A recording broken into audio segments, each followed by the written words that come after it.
Monsieur le ministre Laurent Kavakure, c'est un plaisir et un honneur pour nous de vous bienvenue aujourd'hui à l'Institut. Merci beaucoup pour venir ici à l'Institut. Your Excellency Minister Laurent Kavakure, it is an honor and a pleasure to have the chance to welcome you here today to the Institute for Cultural Diplomacy. We very much look forward to your lecture. We would like to take the opportunity now to ask you a few questions to get your insights, in particular about a big conference we will be hosting in June, looking at cultural diplomacy and sustainable development around the world. Let me ask you the first question in English first, and then I'll translate it into French. How do you view the relationship between the private sector, public sector, and governments when it comes to sustainable development in Burundi and in Africa? What types of boundaries or difficulties need to be overcome, not only in Burundi, but in the rest of the world as well, when it comes to these three sectors interacting and engaging with each other? What role does the private sector have when it comes to sustainable development? Donc, c'est la question le développement durable. Quel rôle est-ce qu'il y a pour le secteur privé dans le développement durable? Et qu'est-ce que c'est, à votre avis, l'épreuve la plus grande pour Burundi pour faire cet développement durable? À votre avis? Tout d'abord, je voudrais vous remercier pour votre invitation à venir partager cet échange qui est très important pour le Burundi. D'abord, je voudrais vous informer qu'au Burundi, les thèmes de partenariat entre le secteur public et le secteur privé sont à l'honneur. Le Burundi a des ressources très limitées. L'État burundais a des ressources très limitées, si bien que le Burundi ne pourrait pas se développer sans la participation du secteur privé. Au Burundi, comme ailleurs dans le monde, le secteur privé est le moteur du développement. L'État intervient davantage dans les secteurs sociaux, dans la création des emplois, dans la définition des politiques de développement, mais pour tout ce qui touche à l'investissement, l'État encourage le développement du secteur privé à travers notamment les différentes chambres de commerce. Il existe une chambre fédérale de commerce et des chambres sectorielles de commerce, et c'est à travers notamment ces canaux que ce partenariat public et privé est développé et exploité, et l'État burundais encourage beaucoup ces cadres de dialogue. D'accord, merci. Alors la seconde question, est-ce que les programmes mis en place par le Fonds monétaire international et la Banque mondiale pour des programmes d'ajustement structurel et qui ont été acceptés par le Burundi peuvent-ils affecter les chances pour le Burundi de mettre en place un développement durable? Au Burundi, nous avons une toute autre approche. Ces programmes d'ajustement structurel qui nous sont proposés par les institutions internationales, les institutions de Bretton Woods, nous les prenons avec beaucoup de pincettes.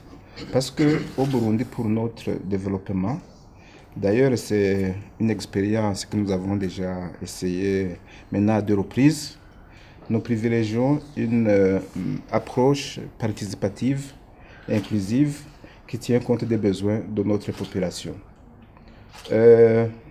Maintenant, nous sommes en train de promouvoir, d'organiser une conférence internationale sur le Burundi pour trouver des financements pour le cadre stratégique de croissance et de lutte contre la pauvreté, deuxième génération. C'est un programme qui est prévu pour 4 ans. C'est la deuxième génération. La première génération de ce programme a été réalisée. C'est suite à la table ronde, à une table ronde des partenaires au développement que nous avons réalisé, que nous avions organisé en 2007. Maintenant, c'est donc la deuxième génération. Nous avons été demandés à notre population de définir ses propres besoins. Le gouvernement ne peut pas définir les besoins de la population à sa place. Nous nous sommes consultés avec tous nos partenaires, y compris la Banque mondiale, y compris le Fonds monétaire international, tous nos partenaires au développement, les partenaires bilatéraux, les partenaires multilatéraux, la société civile, le secteur privé, les églises. Et c'est le résultat qui nous a donné ce programme, cette stratégie de croissance et de lutte contre la pauvreté. Donc nous sommes pour une approche participative et inclusive. Ça nous paraît beaucoup plus garant de succès que des solutions qui nous sont proposées et qui sont élaborées ailleurs pour nous. Peut-être la dernière question, parce que votre lecture c'est directement après, sur le thème diplomatie culturelle. Avec la réconciliation, le Burundi a utilisé le sport et aussi la culture vraiment pour prendre les gens ensemble. Et je pense que la diplomatie culturelle en ce sens a aidé avec la réconciliation.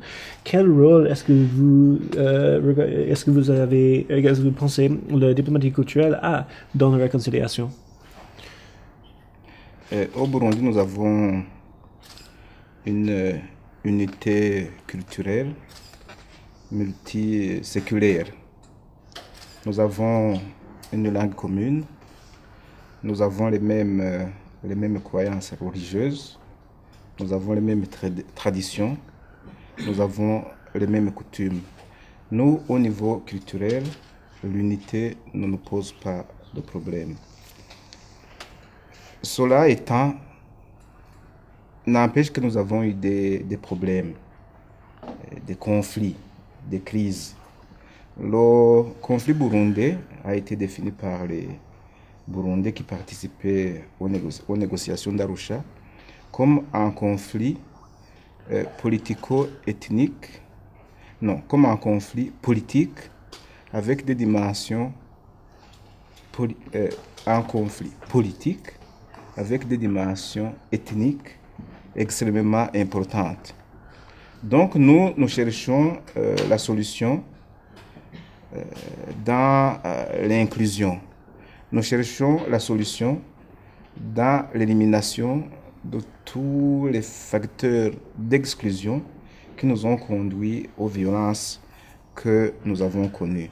Il va sans dire que dans le programme de réconciliation nationale, nous allons beaucoup privilégier des solutions, des approches qui soient beaucoup plus proches de notre culture et de notre tradition.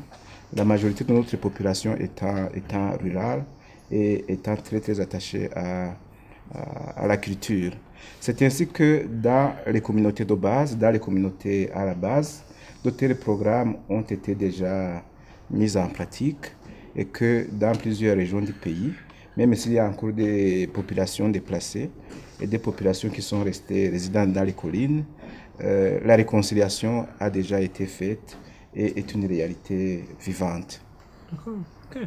Donc, merci beaucoup pour ces réflexions. C'était un honneur d'avoir cette petite interview avec vous et c'est un grand plaisir pour nous maintenant d'avoir l'occasion de votre lecture. Donc, merci beaucoup encore une fois, Monsieur le Ministre. Merci. Merci beaucoup. Merci beaucoup.